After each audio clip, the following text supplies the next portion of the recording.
الصالحين والصلاة والسلام على سيد الأنبياء والمرسلين وعلى آله وأصحابه أجمعين أما بعد فقد قال الله تبارك وتعالى في القرآن المجيد إنا نحن نزلنا الذكر وإنا له لحافظون صدق الله العظيم.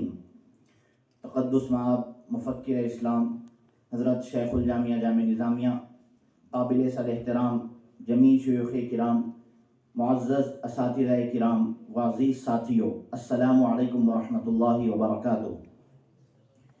اللہ تبارک و تعالیٰ کا بے انتہا شکر و احسان ہے کہ اس نے مجھے 150 سالہ جشن تاسیس جامعہ نظامیہ ورث شیخ الاسلام امام انوار اللہ فاروقی علیہ الرحمہ کے موقع پر آپ کے سامنے کچھ عرض کرنے کی سعادت عطا فرمائی ہے۔ میری تقریر کا عنوان قرآن پر اعتراضات کا علمی و عقلی محاسبہ ہے۔ حاضرین محترم، تمام تعریف اس رب ذوالجلال کے لیے جس نے انا نحن نزلنا الذکر کے ذریعے قرآن کو اپنے کلام کے طور پر نازل کرنے کا اعلان کیا، اور انا لہو لحافظون کے ذریعے تا دور شمس و قمر قرآن کی حفاظت کا وعدہ فرمایا۔ تمام تعریف اس قوی و قادر پروردگار کے لیے جس نے انا علینا جمعہ و قرآنہ کے ذریعے اس آخری صحیفہ آسمانی سے اپنے تمام تر تعلق کا اظہار فرمایا۔ تمام تعریف اس علیم و خبیر کے لیے جس نے صبح قیامت تک کے معترضین قرآن کو کھلا چیلنج کیا کہ فَلْيَأْتُوا بِحَدِيثٍ مِثْلِهِ إِن كَانُوا صَادِقِينَ۔ درود و سلام ہو رسولوں کے امام، مخلوق کے سردار، انسانیت کے محسن اعظم صلی اللہ علیہ وسلم پر۔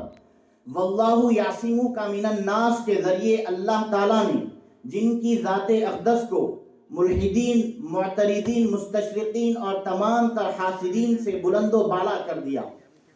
حاضرین محترم، جہاں تک قرآن پر اعتراضات کی بات ہے، یہ کوئی حیرت انگیز عمل نہیں۔ نزول قرآن سے تاحال یہ سلسلہ جاری ہے۔ زمانے بدلتے رہے، معترضین بدلتے رہے، لیکن اعتراضات باقی رہے، کیونکہ اعتراض کرنے والے تلاش حق کے لیے نہیں بلکہ بغض و اناد سے مجبور ہو کر اعتراض کر رہے ہیں۔ ان کے دل خلوص سے خالی اور ان کا نظریہ سچائی سے عاری ہے۔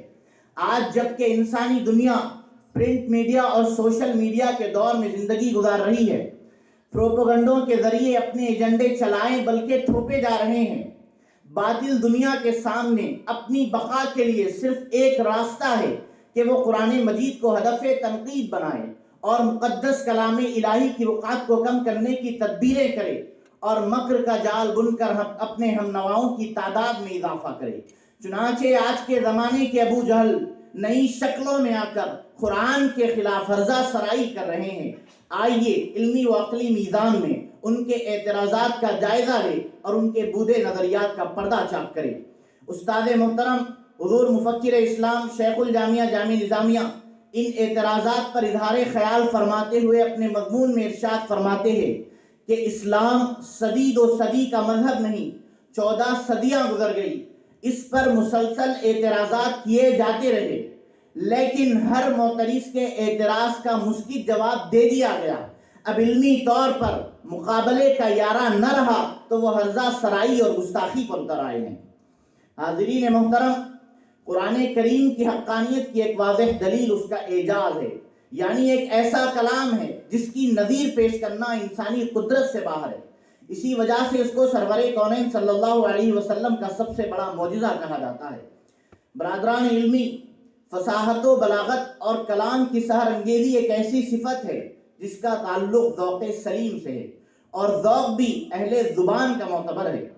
اب ذرا زمانہ جاہلیت کے اہل عرب کا تصور کیجئے۔ خطابت و شاعری جن کے معاشرے کی روح رواں تھی، عربی شعر و ادب کا فطری ذوق جن کے بچے بچے میں سمایا ہوا تھا، فصاحت و بلاغت ان کی رگوں میں خون حیات بن کر دوڑ رہی تھی۔ ان کے مجلسوں کی رونق، ان کے میلوں کی رنگینی اور ان کے فخر و ناز کا سرمایہ اور ان کی نشر و اشاعت کا ذریعہ سب کچھ شعر و ادب تھا، اور انہیں اس پر اتنا غرور تھا کہ وہ اپنے سوا تمام قوموں کو عجم یعنی گونگا کہا کرتے تھے۔ ایسے ماحول میں ایک شخصیت ابھرتی ہے جس نے بظاہر دنیا کے کسی انسان سے تعلیم حاصل نہیں کی، اور جس نے اپنی زندگی کی 4 دہائیاں مکے والوں کے درمیان ایک صاف و شفاف آئینے کی طرح گزار دی۔ اس شخصیت نے اللہ کے اذن سے اپنی نبوت کا اعلان کیا اور اپنی حقانیت کے لیے ان لوگوں کے سامنے بطور دلیل وحی جلی یعنی کلام الہی کو رکھا، جس کلام نے اس معاشرے کے تمام لوگوں کو ششدر و حیران کر دیا، بشمول ان کے جن کو اپنی فصاحت و بلاغت پہ ناز تھا، جن کی زبان کی طوطی سارے خطہ عرب میں بولتی تھی اور جن کا کلام سکہ رائج الوقت تھا۔ ان تمام کے سامنے حضور پاک علیہ الصلوۃ والسلام نے خدا کے اس چیلنج کو رکھا کہ وَإِن كُنتُمْ فِي رَيْبٍ مِّمَّا نَزَّلْنَا عَلَىٰ عَبْدِنَا فَأْتُوا بِسُورَةٍ مِّن مِّثْلِهِ۔ یہ اعلان حقیقت ان کی ادبی صلاحیتوں کو ایک زبردست چیلنج تھا، ان کے دین و مذہب پر ایک کاری وار تھا، ان کی غیرت کو ایک للکار تھی جس کا جواب دیے بغیر کسی غیور عرب کے لیے چین سے بیٹھنا ممکن نہ تھا۔ لیکن ہوا کیا، اس اعلان کے بعد ان آتش بیاں خطیبوں اور شاعروں کی محفل میں سناٹا چھا گیا۔ کوئی بھی شخص اس چیلنج کو قبول کرنے کے لیے آگے نہ بڑھا، یہاں تک کہ ان کے سربر آوردہ ادیب ولید بن مغیرہ نے یہ اعلان کیا واللہ ان لقولہ الذی یقولہ لحلاوہ وَإِنَّ عَلَيْهِ لَطَلَاوَةً وَإِنَّهُ لَمُثْمِرٌ أَعْلَاهُ نُغْدِقُ نَسْفَلُ وَإِنَّهُ لَيَعْلُو وَلَا يُعْلَى وَإِنَّهُ لَيُحَطِّمُ مَا تَحْتَهُ۔ حاضرین محترم، اس سے معلوم ہوا کہ ماہرین عرب بھی قرآن کریم کی حقانیت کو تسلیم کیے بغیر نہ رہ سکے، لیکن جب نگاہوں پر تعصب و اناد کا پردہ پڑ جائے تو ایک شفاف چشمہ بھی گدلا نظر آنے لگتا ہے۔ چنانچہ ڈنمارک سے تعلق رکھنے والے ایک مشہور مستشرق فرانس بول نے قرآن کی حفاظت پر اعتراضات کرتے ہوئے یہ دعویٰ کیا ہے کہ عہد رسالت کی ابتدا میں قرآن کریم کی آیتیں لکھی نہیں جاتی تھی، بلکہ ان کی حفاظت کا سارا دار و مدار حضور صلی اللہ علیہ وسلم اور آپ کے اصحاب کے حافظے پر تھا۔ چنانچہ عین ممکن ہے کہ ابتدائی دور کی آیتیں محفوظ نہ رہی ہو۔ انہوں نے اپنی دعوے کی دلیل میں قرآن مجید کی 2 آیتیں پیش کی۔ پہلی آیت مبارکہ سنقرئک فلا تنسى الا ما شاء اللہ، اور دوسری آیت مبارکہ ما ننسخ من آیت او ننسها نأتی بخیر منها او مثلها۔ لیکن جو شخص بھی قرآن کریم اور اس کی تفسیر سے واقفیت رکھتا ہو وہ اس اعتراض کی لغویت کو محسوس کر سکتا ہے، کیونکہ ان آیات میں قرآن مجید کی منسوخ آیات کی طرف اشارہ کیا گیا ہے۔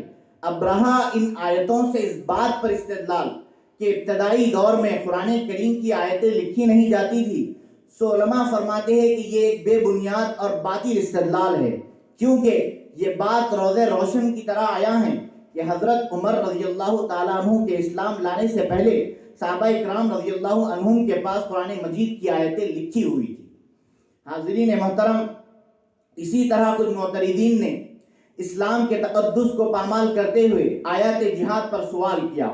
چنانچہ سورہ توبہ میں وارد آیت مبارکہ الا تقاتلون قوما نکثوا ایمانہم وہموا باخراج الرسول وہم بدؤوکم اول مرہ، اور اس جیسی مشرکین سے قتال کا حکم دینے والی آیتوں پر اعتراض کیا۔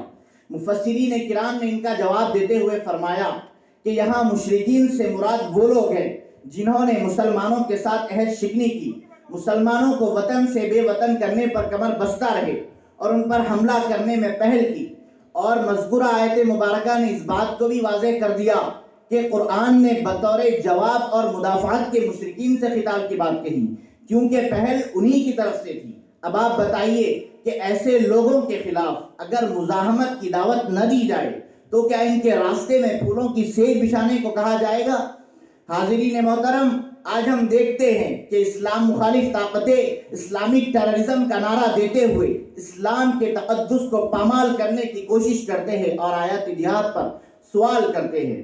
یہ بات معلوم ہونی چاہیے کہ قانون ہند کرمنل کوڈ آف پروسیجر کے دفعہ 354 کے تحت کیپٹل پنشمنٹ یعنی سزائے موت کا اختیار دیتا ہے۔ اسی طرح دستور امریکہ نیشنل بل آف رائٹس کے آرٹیکل 2 کے تحت اپنے شہریوں کو بحیثیت بنیادی حقوق شخصی دفاع کے لیے ہتھیار رکھنے کا اختیار دیتا ہے۔ ان قوانین کو مد نظر رکھتے ہوئے کیا یہ کہنا حق بجانب ہوگا کہ ان کا تعلق دہشت گردی کے فروغ کے لیے ہے؟ ایک منصف مزاج شخص یہ کہنے پر مجبور ہو جائے گا کہ ان قوانین پر اعتراض کرنا دراصل معترض کی کم علمی و کج فہمی ہے۔ الحاصل آج جبکہ مسلم مخالف عناصر مشترکہ طور پر یلغار کیے ہوئے ہیں، مسلمانوں کے خلاف مکر کے جال بنے جا رہے ہیں، قرآن مجید اور پیغمبر اسلام صلی اللہ علیہ وسلم کے خلاف فرضہ سرائی کی جا رہی ہے، ہم مسلمانوں کی ذمہ داری ہے کہ حکمت و مصلحت کے ساتھ ان عناصر کا جواب دیا جائے۔